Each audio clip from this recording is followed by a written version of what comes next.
कसैले पनि स्किप नगर्नु होला, एकदम काम लाग्ने चिज म तपाईँलाई भन्दैछु है त।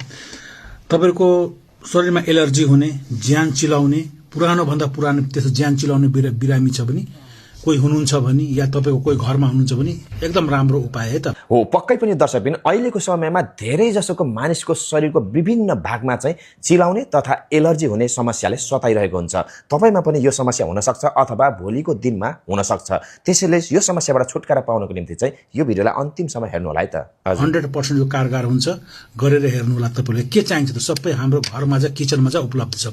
सबभन्दा मेथी दानाको पाउडर चाहियो तपाईलाई, हजुर, मरिचको पाउडर चाहियो, बेसार पाउडर चाहियो, सोंठ अदुवाको पाउडर चाहियो, सोंठ पाउडर या अदुवा पाउडर, हजुर, गुड चाहियो। त्यसलाई बराबर मात्रामा लिनुस्, बुझ्नु भएन? मजाले त्यसलाई मिसाउनुस्।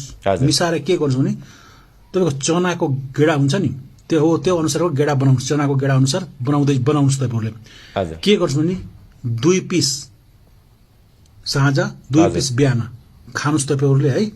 मन तातो पानीसित खानु होला है त। गरेर हेर्नुस्, तपाई 1 हप्तामा चाहिँ धेरै तपाईले सन्चो भएको थाहा पाउनुहुन्छ। एकपल्ट सबैले गरेर हेर्नुस्, बनाएर हेर्नुस् है त। धन्यवाद है त।